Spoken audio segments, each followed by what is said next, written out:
Hey everybody! Oh, nice to see you all here again.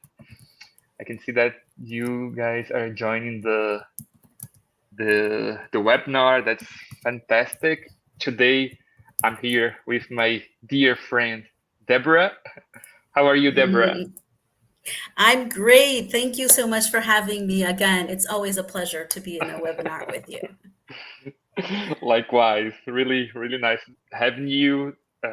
You and I guess for this topic, this will be a very interesting one.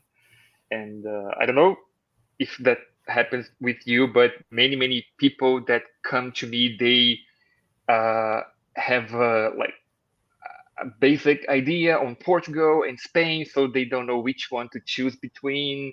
So I guess we will be able to help them choose the one that they like the most. Yeah, I totally agree. Sometimes people um, get like information online and get it half-heartedly and then get in the social media.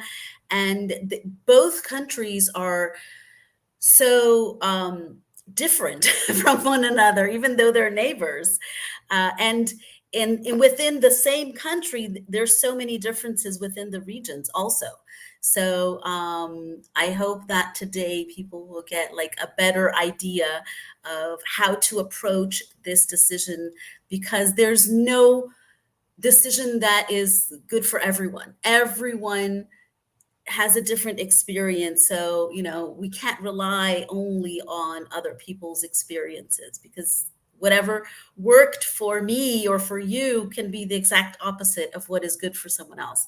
So, I really think that having the framework and knowing how to approach this huge amount of information to make decisions is super important.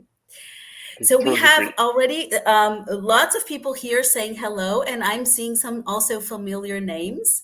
Carolyn is asking, yes, there will be a recording. I was informed by Viv Europe tech staff that there will be a recording and it will be sent to everyone who registered. So yeah, hi Mike, hi Marseille, hi Jerry. Great to see you guys here. These are some familiar names. And hello to everyone else. I can And see some familiar names as well here. It's nice, yeah, good George. good turnout. Fantastic. And we have Denmark in the house. We have South Florida. We have the Netherlands. We have San Francisco, Oregon, California. Wow. New Mexico, Richmond, Austin, Texas. This is like, I feel like this is the United Nations. Nigeria. Oh, fantastic. Philadelphia. Um, how many people do you want to get started, Victor? Do you want to wait a little bit more? And I guess we can start now. We've been waiting for 5 minutes. Hi, Marianne. Marianne's over there as well. I guess we can start if Okay, that's okay cool. for you. Yeah, I absolutely. Okay.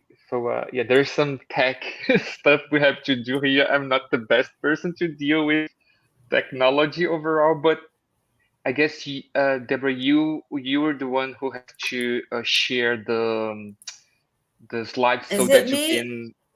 Oh, Okay. Okay, oh, there it is. There it is. there it is. So, yeah, so before we start, thank you everyone for joining us. We will have a Q&A session towards the end. So if you have a burning question and you don't want to forget it, just write it down in the comments and just write like question in capital letters and then your question so we can get back to that at the end, okay? We have lots here to share. So we'll try, and we want to be very mindful of everyone's time. So we have about an hour. So does that make sense, everyone? Yes? Let me know if that makes sense to have the Q&A at the end. And I'm driving the presentation today. So we're going to start. This is our agenda for today. As I said, it's about 60 minutes, give or take, depending on the Q&A. And we're going to start introducing ourselves or reintroducing ourselves, depending on if you know us or not. So in the light of ladies first, I'm going to go first. And also Please go ahead. alphabetically. Yeah. Yeah, true. So I won't tell you my whole life story, but basically, I've lived in 6 different countries over the past 40 years. I am originally from Brazil. I've lived in Brazil, in France, in the UK, in the US, in Spain, and in Portugal twice. So today I'm bringing not only my knowledge as an expat coach, as an intercultural psychologist, as someone who has lived abroad, but also as someone who has lived in both of the countries that we're going to talk about today. Okay. You can check all about me in my website, deborah.dahab.com. I have loads of free resources, guides, ebooks, free webinars there. And this is just some places that I've been featured in recently, some media outlets. So that's it for me right now. I won't get into too much detail. You can find out in my website, and you can ask me in the Q&A part afterwards if you want. Victor, who are you? What are you doing here?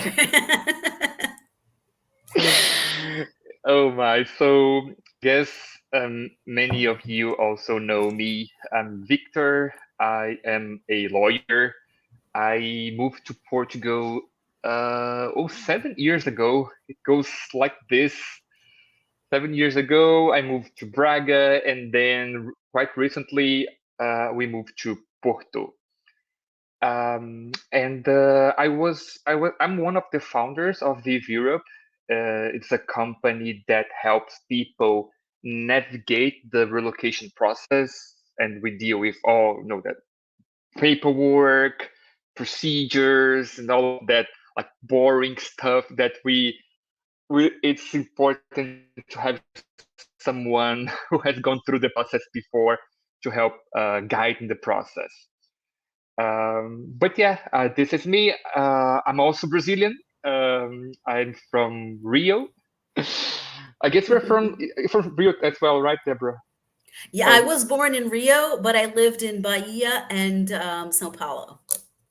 Oh yeah, so you're really like worldwide. For me, for me it's just Rio, and yeah, I've been living here. It's been a fantastic experience, and I don't plan to move to other countries at least for the next few years. I'm well established here in Portugal.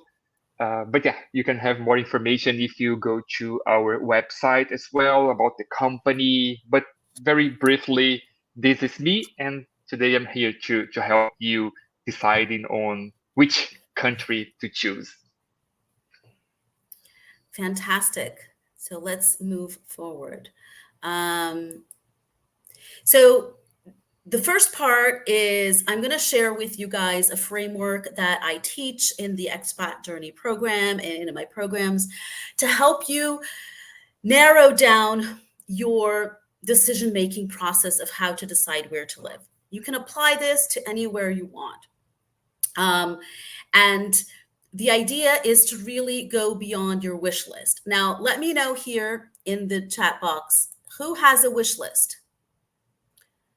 I know I had a wish list. Did you have a wish list when you decided to move, Victor?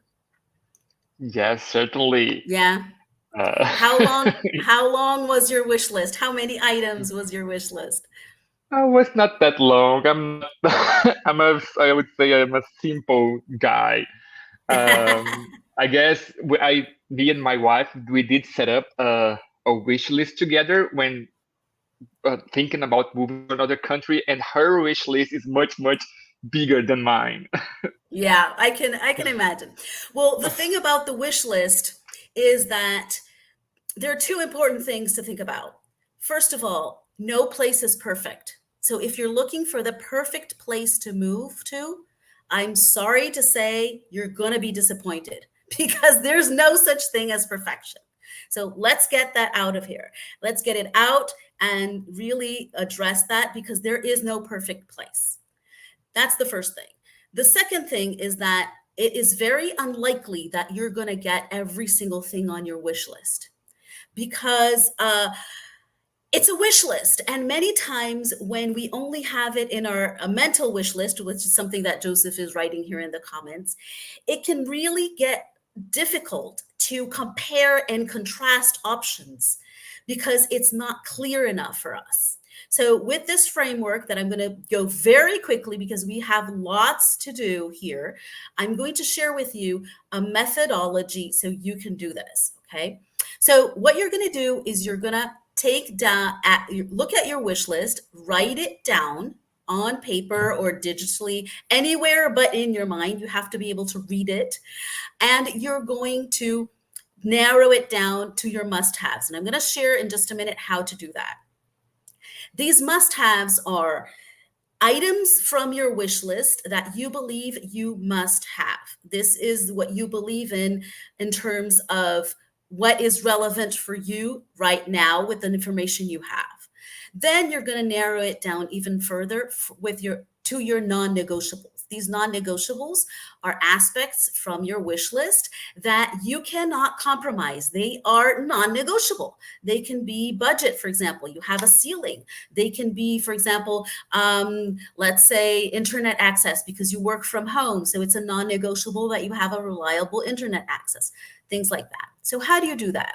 Let's say that your wish list has 20 items, okay? What you're gonna do is you're gonna choose 50% of your wish list, and these are gonna go to the must-haves. Remember, the must-haves are the topics and the items that you believe you must have. And then you're going to choose half of those into your non-negotiable list. So in this example, from 20 items from your wish list, you're going to have 5 items in your non-negotiables. Why is this relevant? Well, because when you're comparing options, you're going to start looking at your options with your non-negotiable list. And if they deliver on your non-negotiable list, then you go to your must-have list, and then you go to your wish list. So you only move forward with options if they deliver at least the bare minimum. Now, this is super helpful because it helps you organize your options. It helps you streamline your decisions, and it helps you help whoever is helping you. So if you're working with a consultant or a real estate agent, you tell them, these are my non-negotiable items, these 5. Don't show me anything that doesn't have at least this. So your work and your time and your energy is a lot more streamlined. Does this make sense, guys? Let me know if this makes sense. This is a very, very short version of what I teach inside the Expat Journey program and inside the courses. So once you have this, you can really narrow in and make mindful, informed comparisons. Now you're going to ask me, okay, but how do I know what to research? Okay, and there are some questions here about racism and LGBTQ friendly places, etc. How do you know that? Well, I'm going to teach you the 6 categories so you can start organizing your research online. So whenever you're looking into a potential location, country, area, city, you're going to look at, and now we're going to look specifically at countries, you're going to first look at the geography.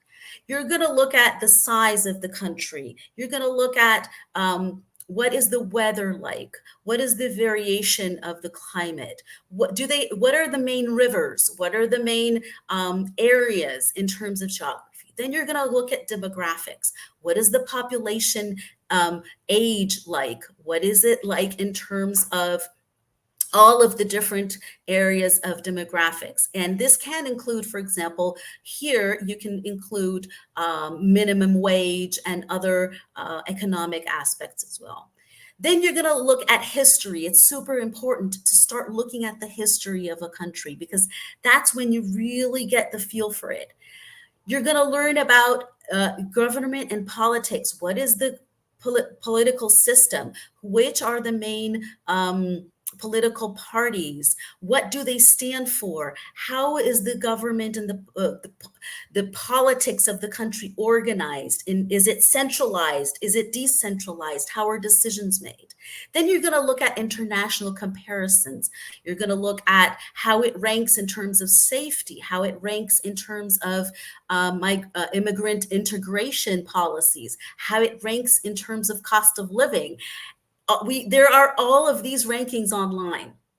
And finally, you're going to look at sports and cultural manifestations. What is the sports scene like? What is the food like? What is the fashion like? What are the literature? What kind of movies have been produced? What kind of culture is available there? So using this system, you will be able to streamline your research and not just go like a crazy person looking at this and then looking at that and looking at that and reaching no conclusion whatsoever. Does this make sense, guys? So this is my part in terms of giving you a framework that you can apply to any part of the decision-making process. We're applying this to the decision of deciding between Portugal and Spain. And by using this, you streamline your research, you get everything organized and strategized. So, Victor, is this clear for you? I'm getting some feedback here that people think it's clear. Of course, there are going to be some questions towards the end. Was this clear for you, Victor? Do you think it's going to be helpful for people? It was very, very clear. Yes, certainly, if we can organize our thoughts, things can go more like straightforward. Especially for me, I tend to be so unorganized in my life. So having this frameworks to work with, that can help certainly a lot. Absolutely. You're not alone. And when we're planning for a move abroad, there's just so much that we don't know. And we don't know how to get that knowledge, because everything's different. Everything is so new. So when you have a system and a framework, it really helps you kind of like pull through step 1, step 2, step 3. So now I'm going to pass the ball over to Victor, because he's going to talk about the visa options, which is actually part of the research, right? It's one aspect of the research, and can be also one aspect of the non-negotiables or your must-haves, because depending on your situation, you might have a requirement that you need to work, or you're retired, or things like that. So now, Victor, I'm going to mute myself and it's up to you. Okay, Deborah. So yeah, moving on to the visa options. Actually, they are pretty similar if you compare Spain and Portugal. Also, I don't want to be too much specific. I want just to give you a broad overview on the visa side, but just and talk about those that are more like popular, more relevant for the for relocation process. And certainly the most popular one for if you want to move to Portugal is the D7 visa. You probably heard of this one before. It's the one that's based on passive income. So if you have any type of passive income that can be related to, for example, receiving pension, you have a property that you receive rents, you have financial investments, for example, those are all considered passive income. And I will show later that the threshold for this passive income is not that high. And that's the main reason why the D7 is the most popular visa for people who want to move to Portugal. But nowadays, the digital nomad has been like growing in terms of popularity. Especially after COVID, we can see that people are more willing to take the challenge and move to other country and try to get like the best of both worlds, meaning you will be working in a country that you like for a company that you also like. Maybe it's not based in Portugal, so it can be a remote work. And more, the digital nomad visa is becoming like the number one visa to Portugal. Uh, I don't know if you are aware, but Portugal is becoming more and more um, I wouldn't say a tech hub, but Lisbon, for example, is becoming more and more digital. So there is a space where small companies that or individuals are moving to because the internet connection there is very, very good. The environment is very good. People are friendly.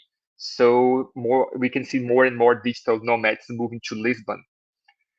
The golden visa is I would say is more focused on those who don't really need to live in Portugal. They want to get the Portuguese citizenship. They want to become a Portuguese citizen, but they don't, or they can't, or they just don't want to live here in Portugal. So this is not that relevant for this webinar, but this is another option that's very, very popular. And the business visa, if you are have that entrepreneurial like vein, you like to create business. This is also a very popular one, especially because the visa itself is more related to how good the business can be and not related to your financial situation. So if you have an idea, you want to create one business in Portugal, there is an opportunity in Portugal, maybe. You can create the business plan, apply for the business visa, no matter your financial situation, and then you can get the D2 business visa. It's a very good one. There are some, let's say, more expenses, I would say, because you have to commit to creating a company, hire an accountant. There are more steps, but all of those visas they are perfectly fine. You can, in your research stage that Deborah just mentioned, you can take a look on all of them to see which one fits your situation like better. But they are all good. They are all good. We work with people with that applied for all of those visas. And for most of them, you will be able to live in Portugal for 2 years after the visa is granted. And then when you renew it for another 3 years. And in 5 years, you can even apply for the citizenship. So it's always a plus, the fact that you can become Portuguese in the end. So these are the visas for Portugal. Let me try to go to the next one. Okay. So I did a very like basic comparison between Portugal and Spain in terms of visa. Actually, they are pretty similar. Not only the threshold, but also the type of visas that exist. For example, the D7 visa, the passive income visa, is related to the non-lucrative visa if you want to move to Spain. The non-lucrative visa also focus on passive income, so you have to prove that you will be moving to Spain, but you already have a source of income, meaning you won't be able to work in Spain, and that doesn't apply for the passive income visa for Portugal. So for Portugal, you can work. You can apply for the D7, move to Portugal, and let's say you want extra income. So you can start working in Portugal, create a business. Portugal is more flexible in this way. if you go to Spain, that's mandatory. You cannot work with the non-lucrative visa. It's really meant for those who are like retired, that they have their financial situation very well established, and that they don't need to work in Spain. You can see that the threshold here, they change for Portugal with a passive income of 820 euros per month. It's enough. It's the Portuguese minimum wage. You can apply for the visa. While in Spain, this threshold is much, much higher. It's 2,400 euros. So it's quite different in this regard. Digital nomad visa for Portugal or Spain, they are really, really similar. It's including the threshold. They are, in Portugal, it's for minimum wage, so 3,280 euros that you need to receive as salary, or if you are a freelancer, this should be the total amount of money that you receive from your clients on a monthly basis. And in Spain, it's roughly 2,650 euros per month. So very similar for digital nomad people. I wouldn't say that the amount of money that they receive is a major issue here when choosing between countries, because they are very similar. It's just to see which one of them you think it will be best for you. And just like in Portugal, there is a Spanish golden visa, more focused on those who want to invest. So they have to spend some money beforehand, and they don't need to live in the country. But in the case of Spain, the difference is that this program, the golden visa, is coming to an end. So probably by the end of this year, there won't be a golden visa to Spain. It's still available, and the most popular way on investing for the golden visa is by buying a property in Spain. So this is still applicable. In Portugal, on the other hand, there are more restrict options. You cannot buy a property anymore, but there are other types of investments. You can invest in funds. Portugal, you can transfer some amount of money to a Portuguese bank account. There are other types of investments. But yeah, both you can see that they are very similar, like the basic structure. In my opinion, the visa part does not count as much when deciding on which country you want to move, because there are other factors that you will consider, of course.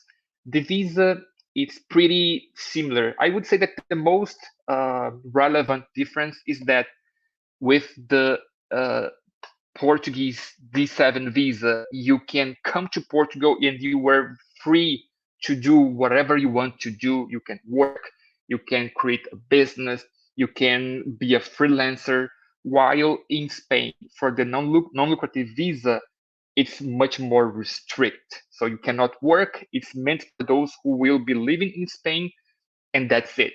That's it. Just live, receive the income from Spain, from the country where you were based before moving to Spain. I guess was I clear, Deborah, and everybody? Did you understand what were the main differences between those visas? There are lots of questions. Well, but my suggestion is to get the questions at the end, or else we're going to get a little bit confused here, because there are lots of questions. So we'll I'm going to move forward here. Okay. For me, it was super clear. Let's see here. Okay, so yeah, I'll try to not take so much time on these slides, because there are many questions and I want to go over all of them if that's possible, but let's see if we can. And in this slide, I talk a little bit about the differences and similarities between Portugal and Spain on the relocation procedure overall. So a very like broad approach. And of course, for both Portugal and Spain, you need to prepare, you need to plan beforehand. I I used to say that uh, if you can take the time to plan, to study both countries, do your homework, the more time you spend in these activities, the better. So there's no minimum amount of time for you to plan. Uh, I speak to people that they are planning to move to Portugal or Spain in the next 2 years, and they come to me 2 years in advance. It's very normal. They want to do the homework to understand a little better, and it's really fine. It's good to prepare. So when should you start? I would say the sooner the better. I don't know if you agree with me, Deborah. I agree. I think that the sooner the better. And specifically, people make the big mistake, the huge mistake of thinking that planning a move abroad is just deciding the visa and the location. There's so much more that you need to do before. You need to do the foundations, you need to know your purpose, you need to understand not only why you want to move, but what you want to move for. You need to really hone in lots of foundations because the purpose of the move is not to move. The purpose of the move is to live abroad. So if you want to be successful in your life abroad, there's more to the visa because the visa, once you move, it's done. That's just one piece of the puzzle. So I think that I totally agree with you. Let me move forward here. Okay, so in terms of process and bureaucracy, as you may know, both countries they are similar in terms of process. As I mentioned before, the visas are very similar, and both are quite bureaucratic countries. It's well known. And that's one of the reasons why it's important for you to understand the process, understand where you are, understand the next steps, Mhm. and of course, having someone with you to guide you can help to go through the bureaucracy. It's like, I mean, in Portugal, many things are like still pen and paper. You have to Yeah. you and you have to go to the place. You have to go to finance to uh, fill out one form. It's change. I think it's changing little by little. It's becoming a little more Mhm. digital, like, but overall, it's still very paper based and in a Yeah. little bit bureaucratic. Yeah. And also, I think there's one thing that when you learn how to communicate with different cultures and you know what to expect and you know what silences mean and you know the timings and you understand the differences, it gets a lot easier because then Yeah, you're not judging yeah, others by your own assumptions. So I think that makes a huge exactly. difference. You align your Agree. expectations better. I agree. Uh, Requirements, documents. I did go. I of course there are many Yeah. documents there, right, but we don't need to go one by one. So I did cover before. If you want more information, of course, we will send our contact details in the end. In the end of the presentation, you can contact me directly. Public agencies, also the system is both systems are very similar. In Portugal, we have IMA. In Spain, we have many different agencies that deal with the visa process. We have police station, we have a relocation firms. So in Spain, it's more decentralized in a way. Portugal, it's all centralized in one specific agency that is IMA. Both Mhm. have pros and cons. They have, of course, backlog. I mean, this is the same drill. So not so many staff. They are trying to help to solve this situation by hiring more people. But they are very similar in this way. So because in both countries there are many people choosing either Portugal or Spain, so it's an influx of people as we've never seen before. So these agencies, it's being so bureaucratic, it's hard to adjust to this new reality. So it becomes a little overcrowded sometimes. Mhm. But they work. They work. In the end, when you apply for the visa, you will move to Portugal or Spain. You will receive your so desired document that is your card, your residence permit that will allow you to live in Portugal or Spain. Usually, for Portugal, as I mentioned before, this permit will be valid for 2 years. In Spain, it can vary, but for example, for the digital nomad visa, it's for 3 years, so 1 year plus. But we have to see case by case the comparison because in Spain, it's really very specific to the type of visa that you are applying to. In Portugal, it's usually 2 years that the permit is valid. In both countries, you can come with your family. They can be with you. They in the application, you'll all apply together. In the past was not like this, but now you can all apply together. And in both countries, you will receive the citizenship. There is a basic Portuguese or Spanish level language test that you have to do to show that you have basic knowledge of the language. In Portugal, usually you can apply for the citizenship in 5 years, while in Spain it's 10 years, so the double.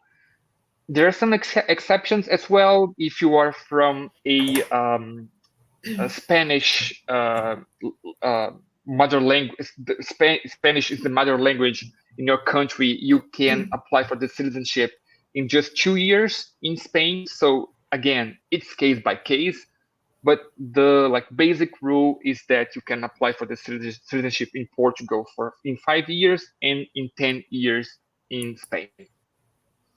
Okay. So now we wanted to share like very quickly um, some stories, some personal stories. I can talk about my experience having lived in Spain and in Portugal, and I lived in Portugal twice.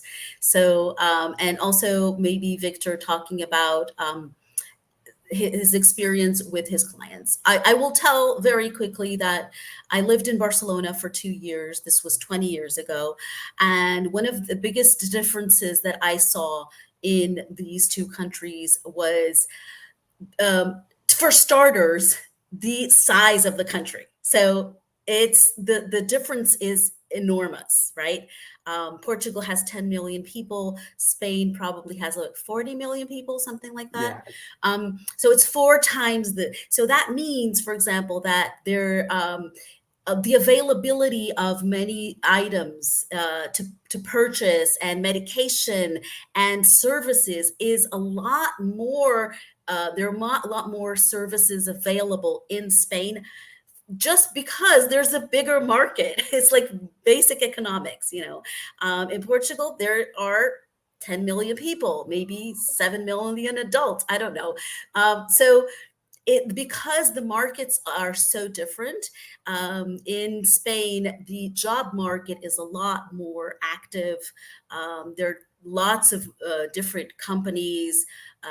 So that for me at that moment was like a big eye opener in terms of differences in living in different in Portugal and in Spain.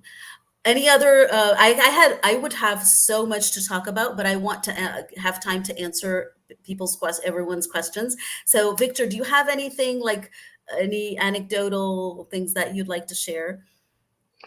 Yes. So talking about the clients, I mean, usually they want to move to either Portugal or Spain, and we have some cases where, and actually there are many cases where this person decides to move to Portugal, and stays there for like 1 year, but they see that, oh, it was Spain all along, and then they decide to move to Spain.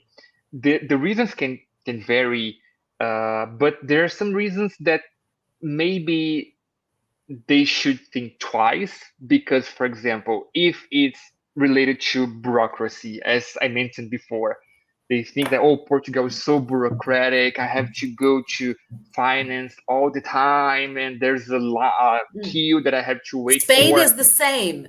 Spain's the Spain is same. and France for that matter, and Italy and Greece. It's Europe. So It's depending on the Southern Europe. reason Yeah. why, yeah, that does not make sense. But if, It's for not, that's not the example, difference. Yeah. yeah, but we have some like young clients that they decide to move to Spain too because they're more like nightlife in Spain. It's true Mhm. in a way. If you go to Barcelona, as Deborah knows, it's like I lived very in Barcelona. Yeah.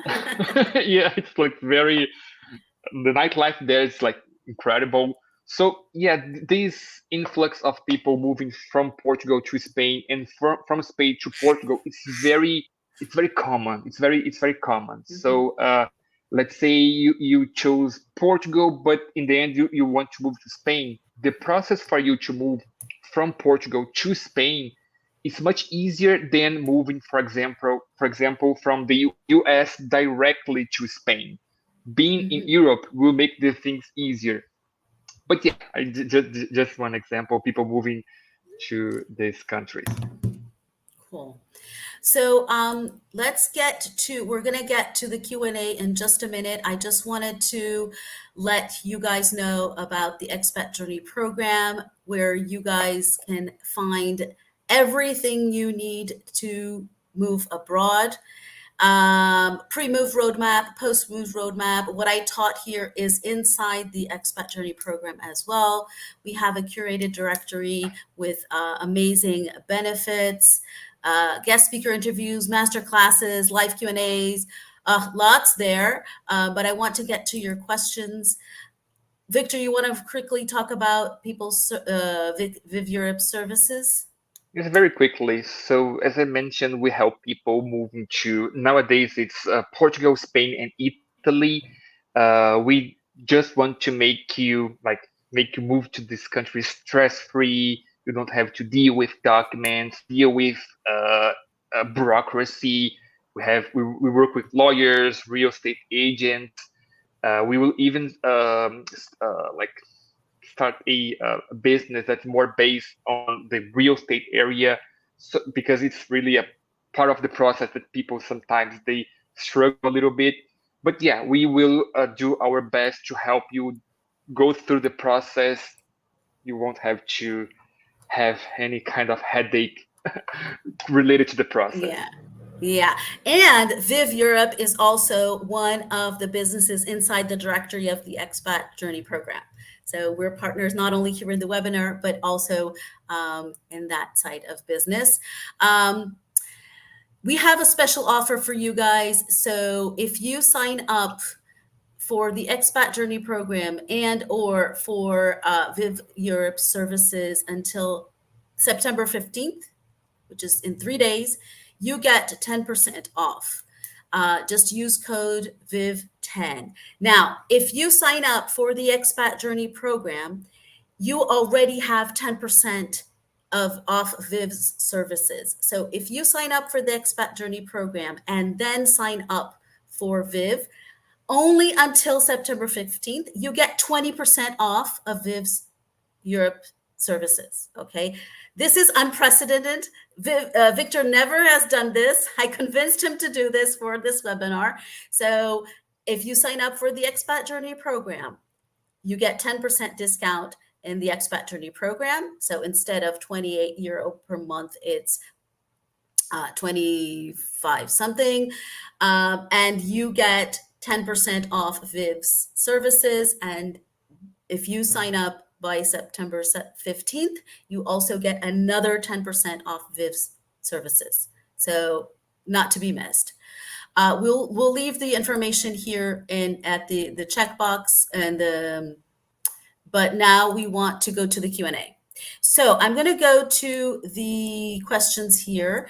If you wrote question at the beginning, you're going to get your questions answered quicker.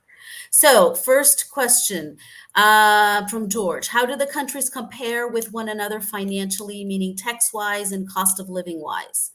I can tell you from my own experience, I think that nowadays they're pretty equivalent. I mean, unless you're living in somewhere remote. I actually went to Madrid about 2 months ago, and I was looking at rentals. I'm not going to move there, but I always look at rentals when I go places. Like the real estate agents on the street. It was pretty much the same as Lisbon. So I think, and the VAT in Spain is usually lower than in Portugal. So in Portugal it's 23%. In Spain, I think it's 18 or something. So prices, in my experience, are the same and sometimes even lower in Spain. What do you think, Victor? Totally agree. They're very, very similar nowadays. There is just one point in regards to tax that you mentioned, George. That is, in Portugal there used to be a very good tax regime called NHR, where people would be able to pay just a 20% flat rate in regards to income that they receive in Portugal and 10% for external income. But this regime has gone to an end on December 2023. And in Spain, there is still one tax regime that's focused on attracting people to Spain. That's the Beckham law, it's called. So in regards to tax, in Spain, there is still one good tax regime if you want to save money from tax. While in Portugal, the new NHR is like in their processing stage and will be available probably late this year. So we have to wait and see. So there's just one comment regarding tax. Okay. Next question. Are Portugal and Azores similar in costs and requirements? Azores is part of Portugal, so in terms of requirements, it's the same, right? The same. Okay. In terms of costs, I would say Azores might be a little bit more expensive just because it's in the middle of the Atlantic Ocean, but maybe not that much. I don't know. And I guess less options as well. Yeah, yeah. And many people I know that live in the Azores for many issues like doctors, specialized doctors and things like that, they have to fly to the continent to get things done. So because there's not that much option.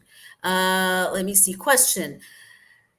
How LGBTQ plus friendly are both countries and any regions to avoid? In my experience, Spain is off the charts friendly, a lot more than Portugal. I happened to be in Madrid during the Pride Parade, and it was insane. Like so, this is my personal experience. I don't have any hard data on this, but I would say that Spain is off the charts friendlier. What do you think, Victor? I agree, totally agree. They're much more liberals. Not that Portugal is not a friendly, gay-friendly country. It is, but Spain is in another level. That's for sure. Yeah, yeah. I think one way to do it is to check, like when was gay marriages, when were they approved for the government? And I think Spain was before Portugal. I don't know. Don't quote me on this. If am I wrong, I apologize. But my impression is that.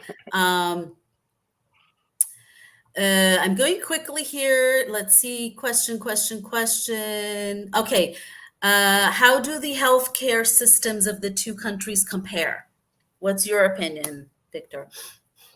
They're both very good. They have very good public healthcare systems. If you go to the chart, you can see that both are ranked like on the top of the list if you compare European countries. I can tell you my personal experience in Portugal that I have nothing to complain about. I have gone through some, let's say, hard times in terms of health, and I just used the Portuguese public healthcare, and it was really, really like amazing. Especially as Hmm. I'm Brazilian. I'm used to use Brazilian public healthcare, and like another level, really. Yeah, yeah. But both are I very good. agree. Spanish and Portuguese. Yeah, I agree. Both are very good. But if you take into account that Spain is possibly four times Portugal, the availability of resources is bigger than Portugal, Yes, just because of the yes, size. It goes back to what I was saying in the beginning. So I think that the quality of both public and private are very good. I would say equivalent. yeah. Um, but in Spain, possibly, and this is my personal experience, in Spain, there's more openness to non-traditional medicine, like homeopathic Mm, medicine, like alternative ways of dealing with health. That here in Portugal, in my personal experience, I haven't seen this level of openness. So that's just yeah, if that's I know that. relevant for people. Yeah. Also in Spain, I have a very like close friend who has gone through the her pregnancy uh, using public healthcare, and it was she mentioned that the people that she worked with, they're like became like close friends, as Hmm. so good. The Yeah. people, they have this like um friendly approach. It's not Hmm. like I'm the doctor, you are the patient, there's some kind of distance between us. No, that's not the case. I would say in both Portugal and Spain, the doctors, they tend to be Hmm. more close to understand your background and Hmm. all of the everything about you. Yeah. Yeah. Another question: is Social Security from the USA considered a pension? So yes. If you can prove that you receive the social security on a regular basis and the amount is higher than the threshold, you can use social security to apply for the D7 visa. Yes.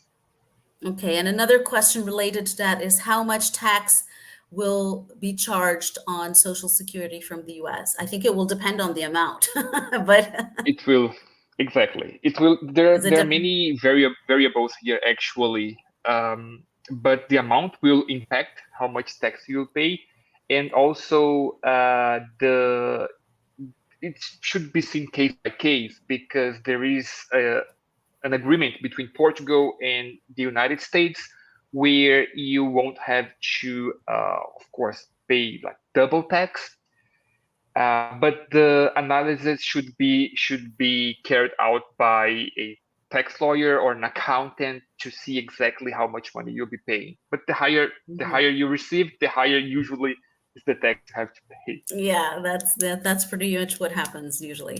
So another question, is Australian superannuation income post-retirement passive income? Wow, that's a mouthful. It's from Yeah, Paul. funny funny thing is that yeah, we have some clients from Australia. Overall, just as a basic rule, if this income that you receive is related to pension, social security, or any kind of income that you receive on it can be a monthly basis or even other frequency. But if it's related to you uh, receiving from the government one amount of money, it's usually considered passive income. Okay, so Mhm. yes, this should be considered passive income, and you should be able to apply for the D7 visa. Of course, it's important to talk to a lawyer just to make sure, analyze the documents. This is just some basic information, but we have to go over the documents to make sure. Absolutely, absolutely. Another question, is it possible to switch between visas? So coming initially on a passive visa and then transitioning to digital or sponsored. Um, It's possible. It's not that the visa will change, is that because you will come with the D7 visa, for example. And when you move to Portugal and you receive your permit, you don't have a visa anymore. Now you have a permit, which is much stronger than a visa. When Hmm. you are going to renew this permit, there is, in some cases, you can, for example, if you apply for the visa based on your passive income, and you don't have this passive income anymore when you are going to renew the permit, in some cases it's possible to adjust the permit to your new situation. So it's possible, but as usual, it's case by case, and you should talk to a lawyer. That's the best approach. Yeah. Okay, so there's a question by Cheryl. She has many questions here. Cheryl, I'm going to ask you to get in touch with Viv directly because your situation is very unique, and I think it might get a little bit confusing. Okay, Cheryl, just um, I'll ask you to get in touch with Viv to ask that. Um, Paul, does this threshold increase based on the number of people moving? The threshold increase. I think the question relates to the threshold, the euro amount necessary for each type of visa.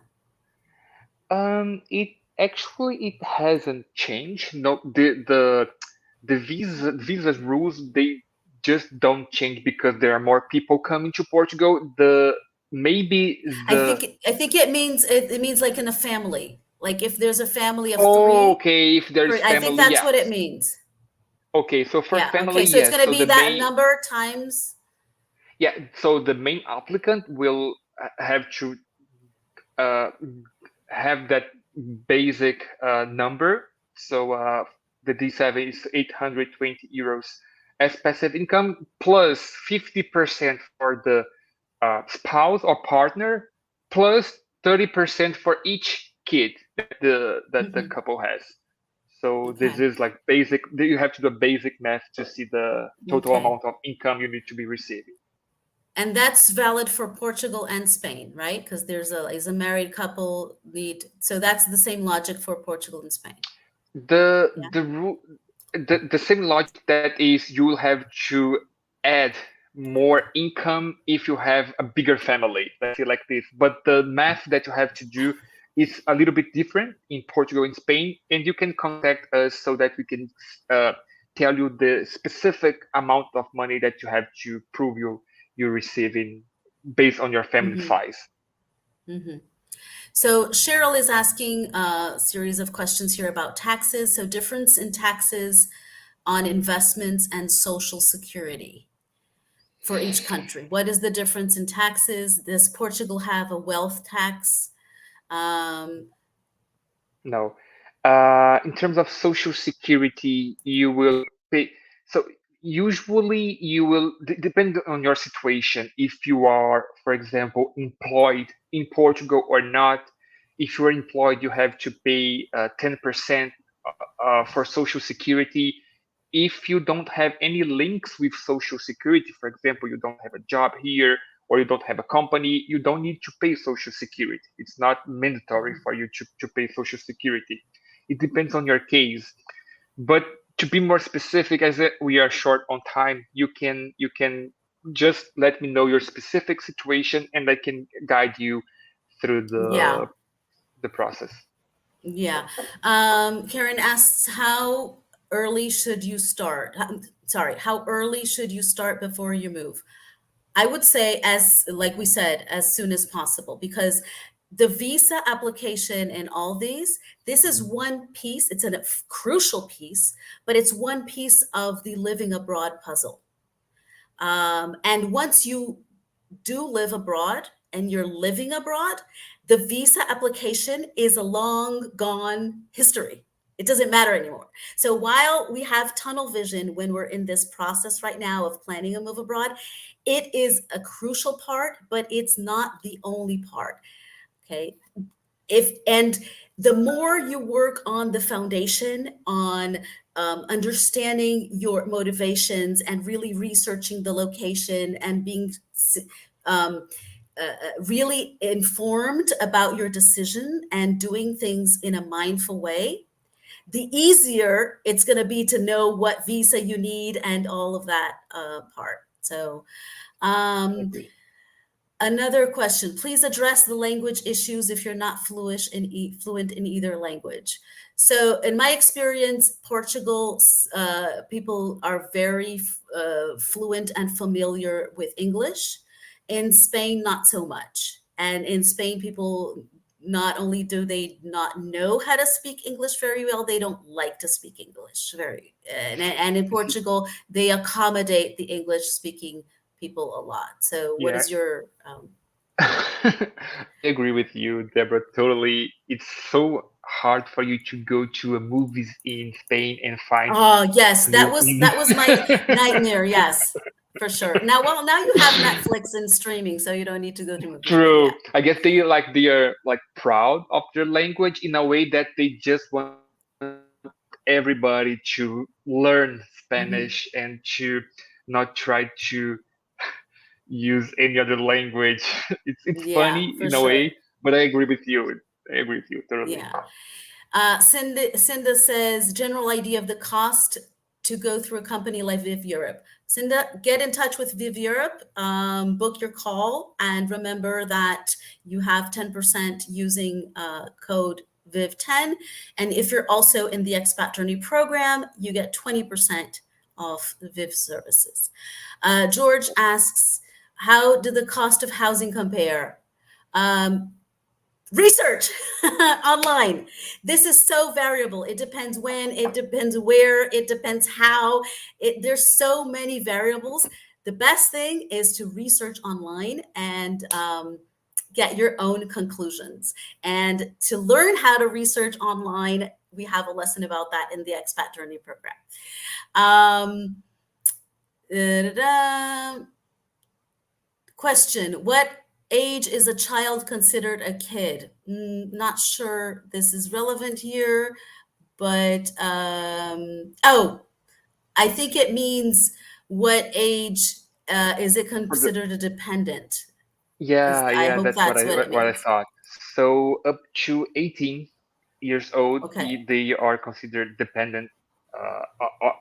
Other than that, they have to prove dependence on the parents to apply for the family Hmm. reunification. Hmm. And also, before I forget, Um, this consultation meeting that we provide is totally free. So you can schedule this consultation meeting. If you decide to enroll with our services, then the 10% discount will be applicable. yeah. There's another question. Um, are there any expat friendly areas in Portugal to reside when in productive age, couples or families? Sorry, I didn't get the question. Expat friendly areas. There are many. I mean, the Algarve is known for receiving expats, especially British people. Lisbon, certainly one of the most nowadays the most multicultural cities that you can think about. Porto, where I live, also you can see so many people, expats, just um, walking around, and they are very welcome. I guess there anywhere in Portugal, people are welcome to expats. My personal opinion. Yeah, I agree. This is something that it's when the Portugal is built in a way that it's different from the states and other countries where you have like these closed communities. Well, they exist, but the society is not built that way. So you can find bubbles of expat communities, and there's no judgment here. Whatever works for you, it's fine for everybody. But the cities themselves are, in general, quite welcoming to expats and people from other countries. If this changes in the future, I don't know because we are going through um, some structural changes in society, pretty much everywhere, but it's a different mentality, than in the States. So I would say that pretty much everywhere. For example, if you go to Cascais, you will see signage in English. So that's pretty welcoming for expats. If you go you won't see that anywhere else, I don't think. I don't remember seeing signage in English, street signs in English. Yeah. You can't get more friendlier than that. But of course, Algarve, there are so many areas. But in general, I think my personal opinion is that it is quite welcoming. So we are 5 minutes over. I hope I got all of the questions that were marked question. I hope this was helpful for you guys. Remember that we have this amazing offer for you only until the 15th. So it's 3 days. Be quick or else it's gone, because this is unprecedented. Go to the expatjourneyprogram.com, go to viveurope.com, email contact@viveurope.com. And I hope this was helpful. I hope this was relevant. If you need to, you can ask any questions, you can send an email. Also, I have a free gift for you guys. So you can get my ebook called Move Overseas with Ease, a free download. It's in deborah.dahab.com free resources, or you can use the QR code. And thank you so much. I hope this was helpful, and I hope to see you soon somewhere in the cyberspace. Thank you. Thank you, everybody. Thank you, Deborah. As usual, it's very good to have you as a co-host here. My pleasure. It's always a pleasure. And I hope we do this more often. We don't wait so many months to do it again. Thank you so much, guys. And I'll see you soon. Thank you. Bye-bye. Bye-bye.